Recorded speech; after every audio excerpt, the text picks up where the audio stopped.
Howard Hawks. You can see my extended thoughts on Howard Hawks as a filmmaker here. Otherwise, we're here for the rankings. I watched all 36 of his surviving films, and I have ranked them definitively. So let's just get to it. Starting at number 36.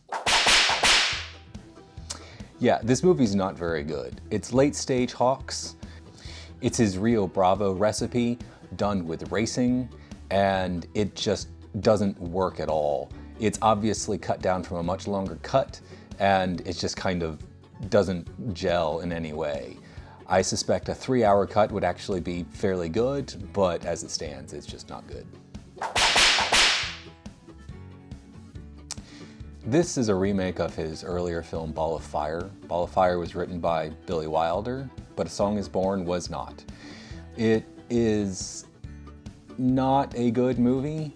I actually really liked its first 45 minutes or so, like a lot, but then a love story comes in and it's just limp and doesn't work, and a lot of it has to be laid at the feet of its star, who was just not invested, and yeah, it ends up being this limp entertainment that doesn't really work at all. So.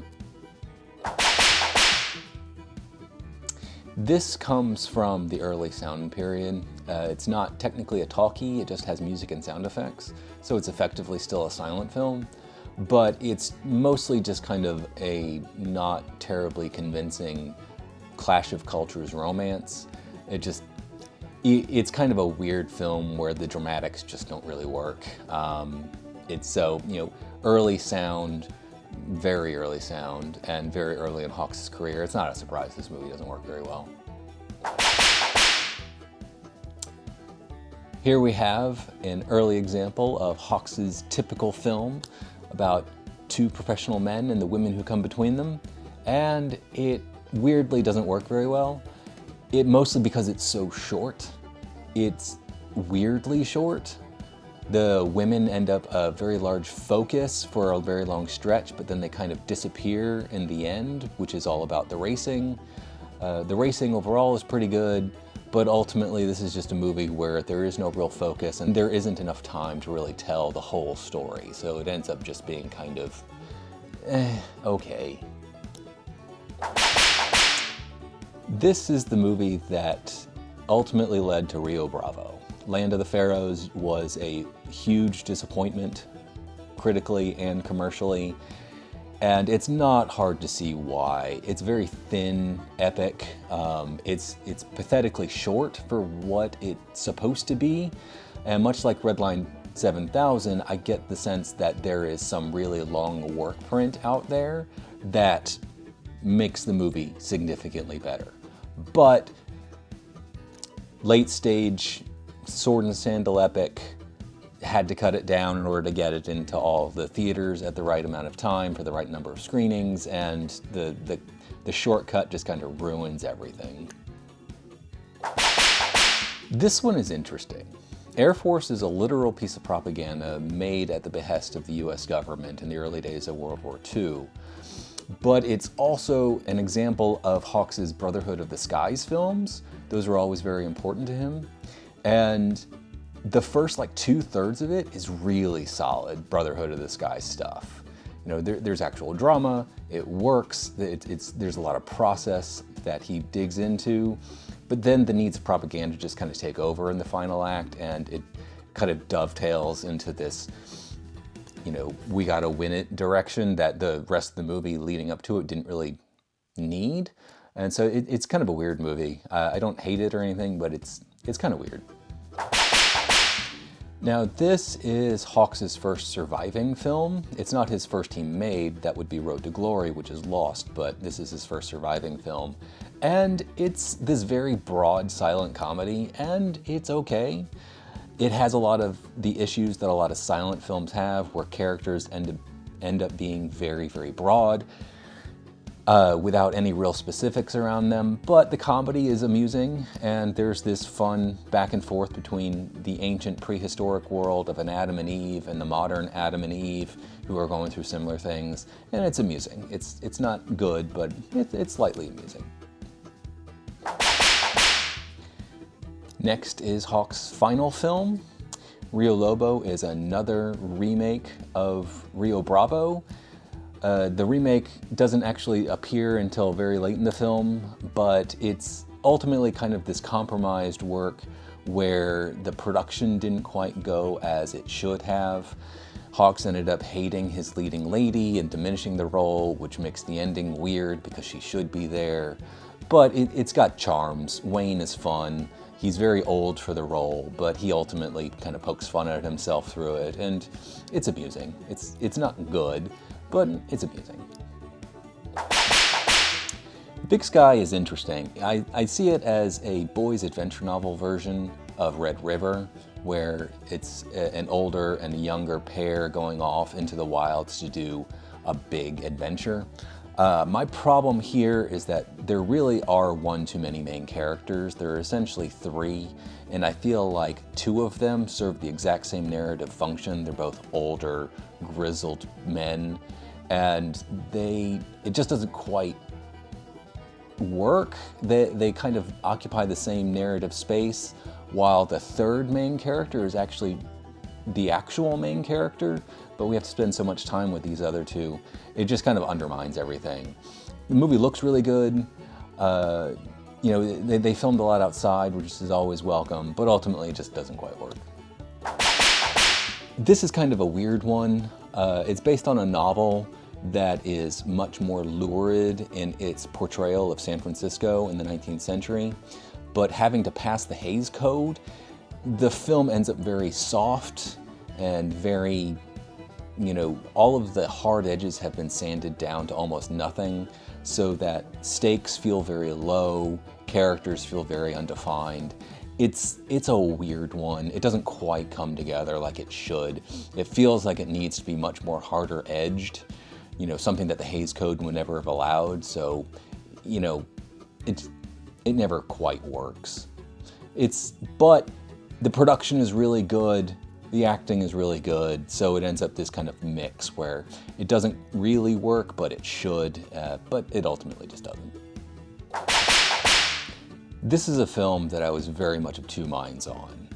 It's one where I feel like the ending kind of ruined it, where it just went the easy way out, but everything leading up to it was kind of great, like really well written, really well performed, really well set up, but then the ending just goes on an easy route out of the narrative, and it kind of ruined it.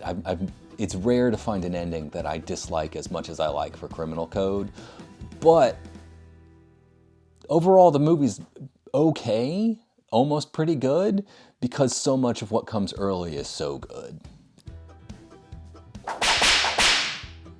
This is a good example of why I really like how Hawks kept repeating himself.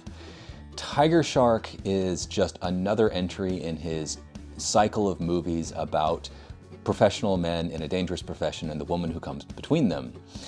But it's done in a very unusual spot, specifically around the fishing industry in San Diego. So, this same plot playing out, but with a completely different canvas, it's actually fairly interesting to see Hawks play in this world. And then you're also helped by the fact that Edward G. Robertson has this fun, outrageous performance, and he's in most of it. So it's a pretty good little film.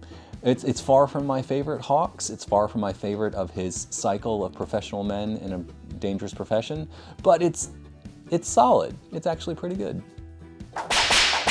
This is fairly late comedy from Hawks, and it's pretty amusing, especially in its final half hour or so.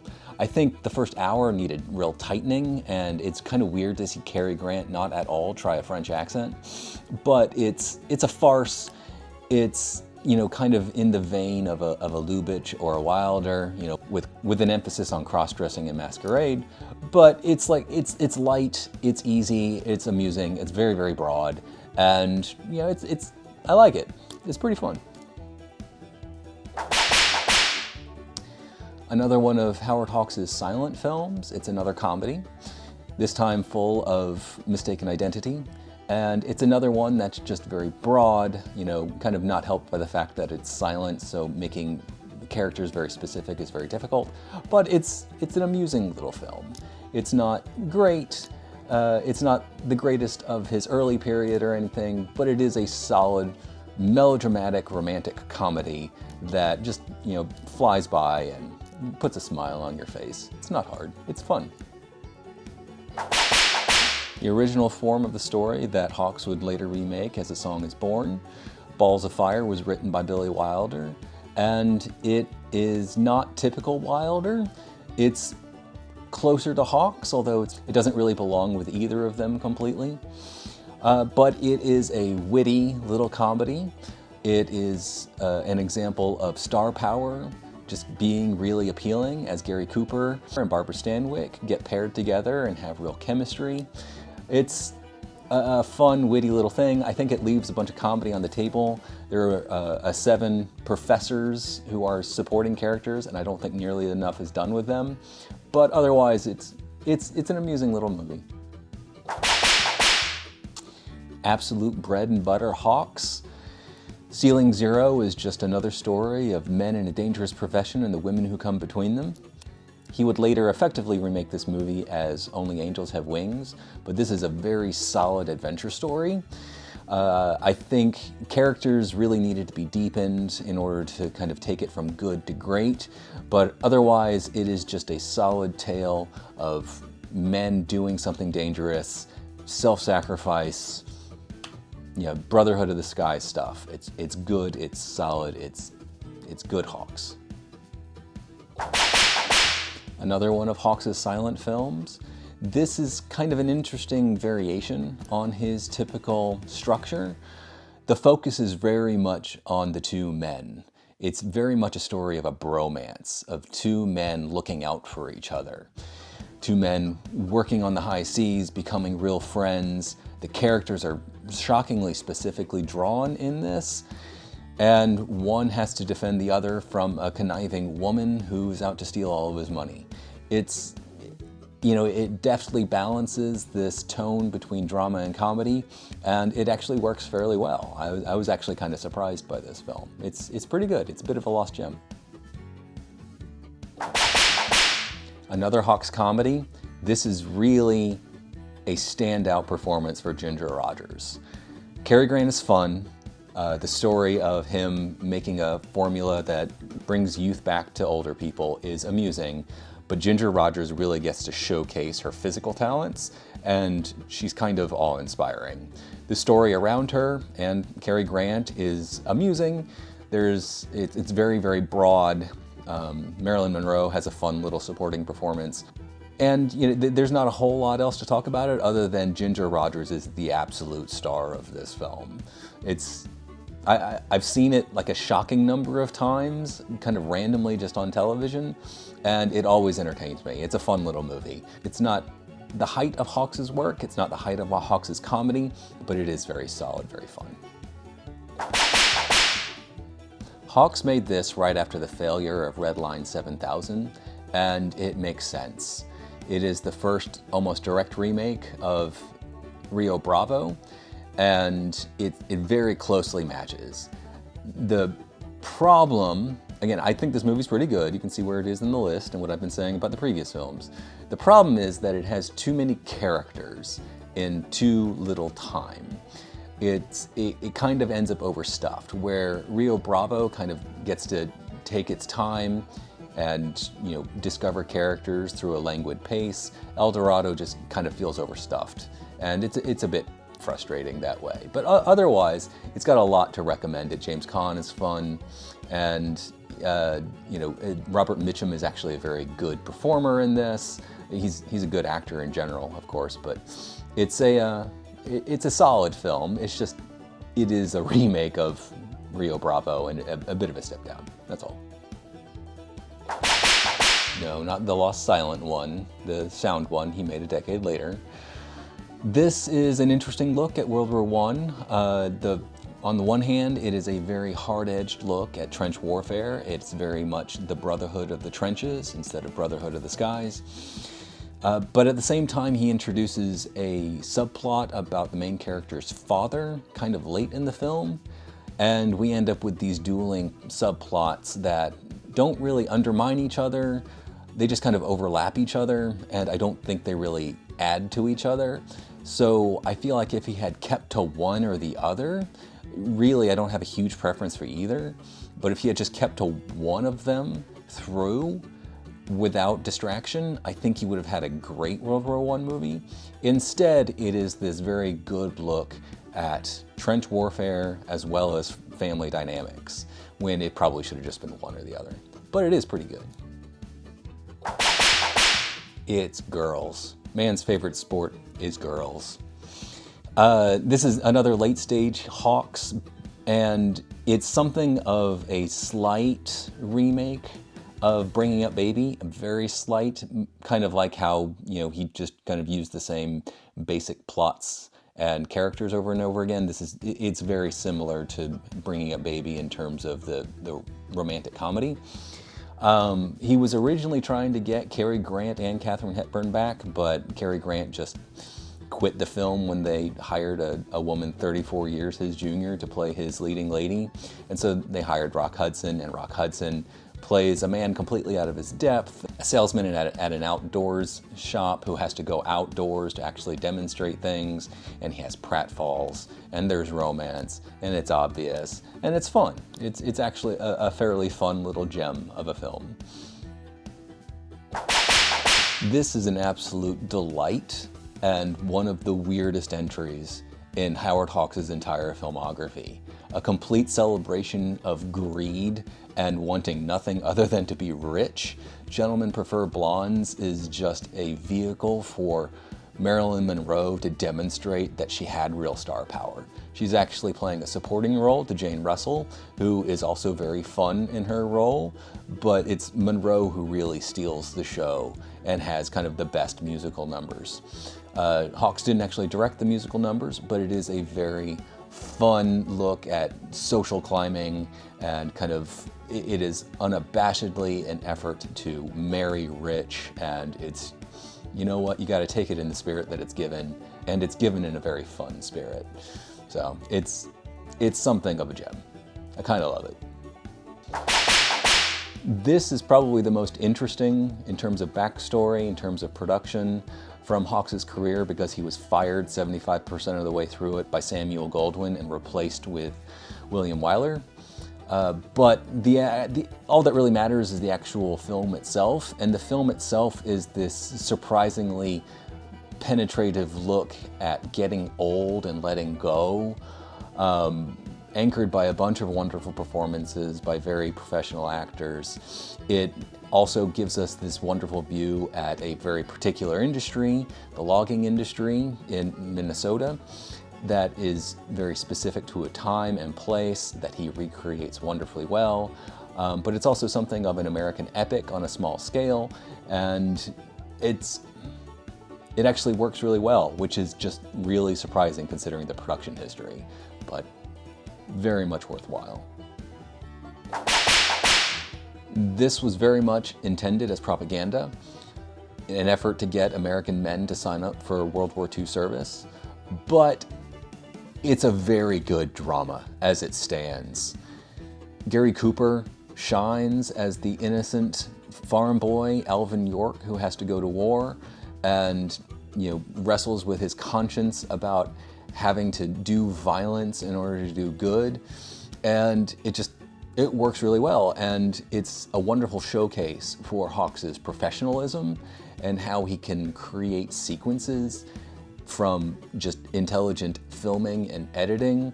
The actual war sequences towards the end are really exciting, very clear in action, and they give Gary Cooper a great canvas on which to paint a very interesting character.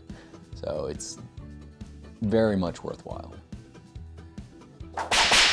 Hey, did you know that there's actually a movie around Humphrey Bogart and Lauren Bacall's romance? And you know what? It's practically a remake of Casablanca, with Humphrey Bogart playing a world-weary independent who doesn't want to get involved in the war, who through romance decides to do it. Set in Martinique and the Florida Keys, it's more about a boat captain who gets scooped up into intrigue involving Nazis, and it is a shockingly good film. I think it kind of meanders in its first act or so a little too much. Probably needed tightening up at the scripting stage, or maybe Hawks kind of improvised himself to a kind of a fat first act. But the final, especially the final third, is just like really, really good. It's really tense. It is pinnacle Hawks filmmaking. It's really good. And yes, this movie is much more than the romance between two stars who've been dead for decades. Out of all of the post-Rio Bravo movies that Howard Hawks made that tried to recapture that magic, Hatari is easily my favorite. It has that same languid pace that allows characters to really define themselves, but it also has a lot of very real photography of the movie stars doing the real job of trying to wrangle very real large game animals. This is in contrast to Redline 7000, where most of the racing was done through rear projection. And it just gives us this great opportunity to discover a world, discover a profession, and let John Wayne be charming. It's actually quite a good little film, and I think it deserves just a bit more love. In terms of the kinds of movies Howard Hawks was making late in his career, it's a great example. John Barrymore was a great comedic talent, and Howard Hawks gives him complete freedom to just go there.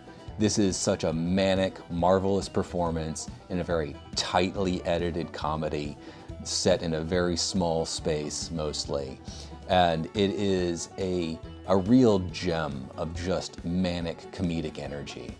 I kept thinking of Gene Wilder in Young Frankenstein, and it's that similar sort of manic performance at the height of things.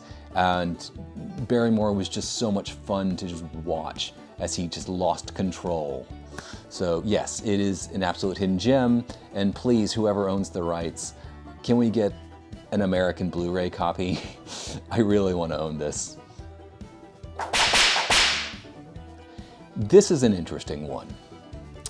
When I decide to go through the works of filmmakers, I make sure I watch everything. If I just kept my watching to, the top 10 movies they'd made based on other people's opinions, I'd never be making my opinions myself on potential lost gems. And I really think this is a lost gem. It's largely dismissed by other people who've seen it. When I saw it, I think the IMDb rating was in the 5s out of 10. It's pathetically low. The essay in the Criterion release of Only Angels Have Wings mentions this movie and is completely dismissive of it. And I don't think it's earned at all. I think it is a very, very good melodrama, Brotherhood of the Skies entry in Hawks's filmography. And a lot of it has to do with the fact that there is no music. It is a very early sound film, so sound was extremely primitive in those first few years. And it prevented filmmakers from layering sound on top of each other, which usually limited music a great deal. You'd have to be some sort of technical genius to pull it off live, like an Ernst Lubitsch in his early sound films, but ultimately he pulled music out of these films. And that's what he did. And I think it was just a technical choice. I don't think it was necessarily an artistic choice, but it actually works very much in the movie's favor because it is a melodrama, but everyone's acting kind of at a lowered dramatic level. And the lack of music keeps things lowered a bit as well. So you end up with this look at the Brotherhood of the Skies, and it works on a base dramatic level that otherwise it wouldn't. And I find it extremely compelling. I find it very watchable. It's kind of, I think it's missing about 10 minutes in the beginning, but ultimately not literally missing. It needs a new scene in the very beginning to kind of establish the romance a little bit better, but otherwise it's just a very good movie of two men torn apart, two friends pulled apart by a woman, and it's exceptionally well done. It is a complete hidden gem, and I've been pushing people to see it for years, and hopefully a few more will watch it because of this.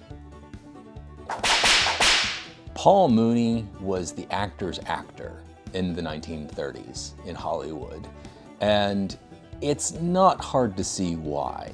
He was very good. It's not just his performance in Scarface, which is very dedicated to creating this character who is alternatively uneducated and very desirous of the finer things in life, which he will get through violence, but also in later films like The Life of Emile Zola, where he plays Emile Zola in this very different way. And Scarface is just a great example of his talent. Now, Scarface is mostly known because it was controversial at the time. It was very violent in that early 30s way, so the Hays Code probably would have killed it if it had come to them. But this was pre-Hays Code. And it's a lot of shooting, a lot of dying. I think it masks this story of a rise of a monster, which is actually very well written. And it centers on characters. So Scarface and his girl are just very extremely well written characters that gives meaning to what's going on. And so, as we watch Tony's rise and fall, it sells, it works, and it's kind of one of the best early films in Hawks' career. So, yeah, it's really good. It's kind of great. This is interesting because Howard Hawks did the thing that you're not supposed to do. He gender swapped a character. Based on the play, the front page, where all of the characters are male, Billy Wilder would later make another adaptation of this where he kept the genders the same.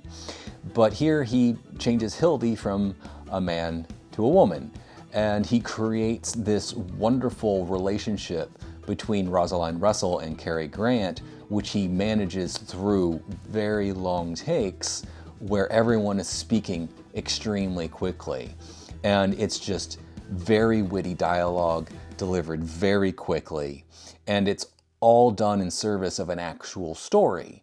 And this story portrays journalists as kind of some of the worst people in the world, and that is just something that always entertains me. My favorite Billy Wilder film is Ace in the Hole. But there's surprising emotional qualities to it in the end, where tragedy happens kind of because of them. And I just think it works really, really well. I don't think this is a terribly unpopular opinion, but His Girl Friday is kind of great. It's really funny, it's really fast, it's very watchable, and it's surprisingly touching in the end. Gosh, I've mentioned this movie a lot, haven't I?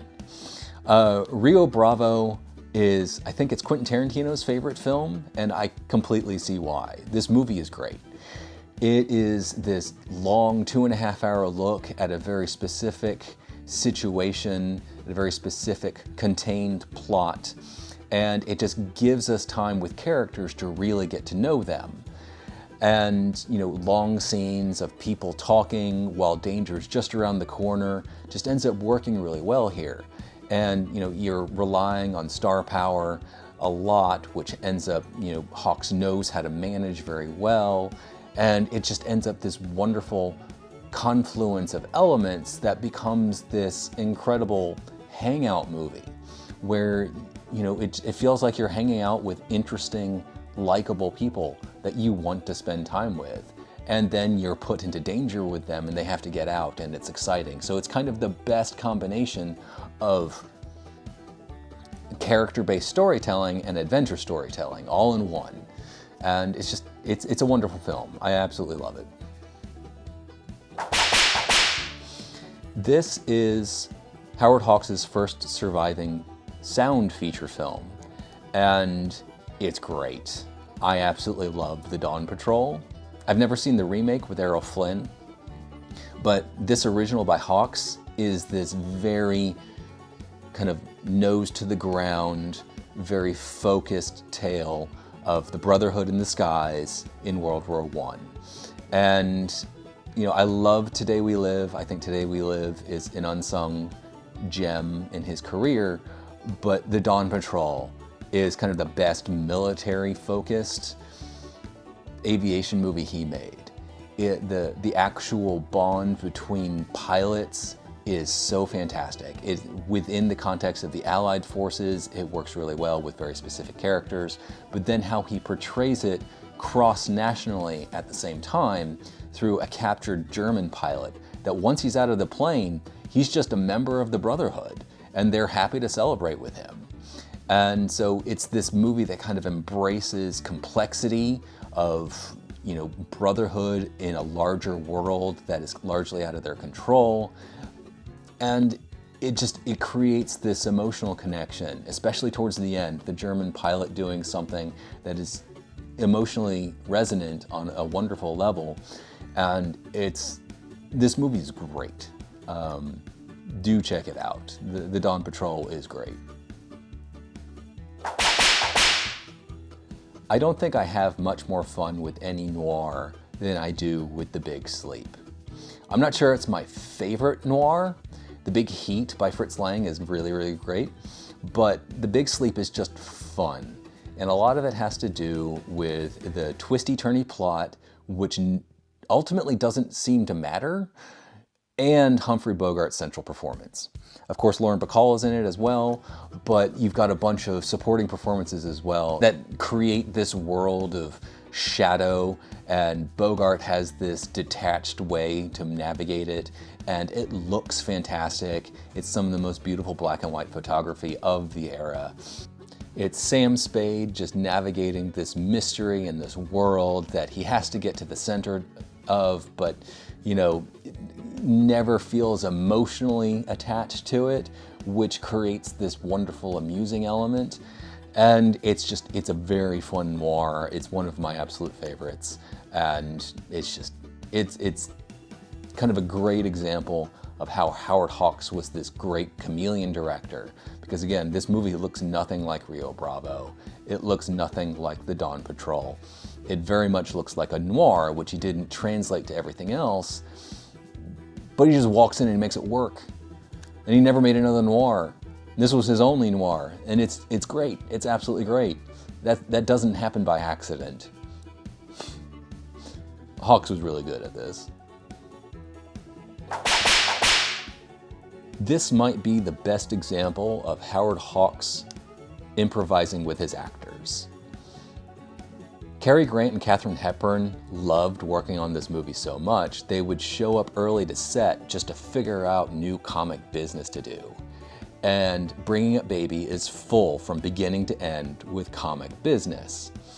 Hawks would later kind of feel like the movie was off because Cary Grant is not as straight of a man as he should be in Hawks's mind.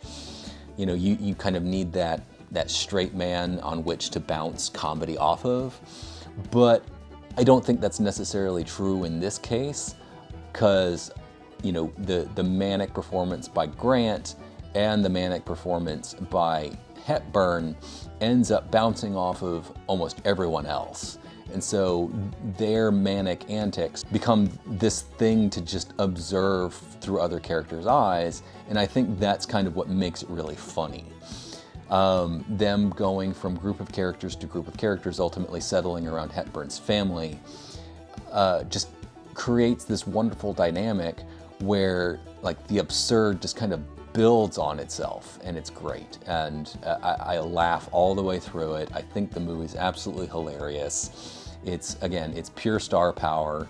It's pure Howard Hawks not getting in the way of the comedy in order to highlight himself. It's him perfectly filming things, and I just think it works. It's hilarious. I love it. It's great. The remake of Ceiling Zero, Only Angels Have Wings, is an absolute masterpiece. This movie is great. It is everything that Ceiling Zero did, but deepened. It is everything that Ceiling Zero did well, but heightened. It is just great drama. It has this very down-to-earth look at the dangers of flying and the brotherhood that gets created because of that, and how a woman can go in and learn to accept that. The It's filmed extremely well. There are special effects sequences that are shockingly convincing.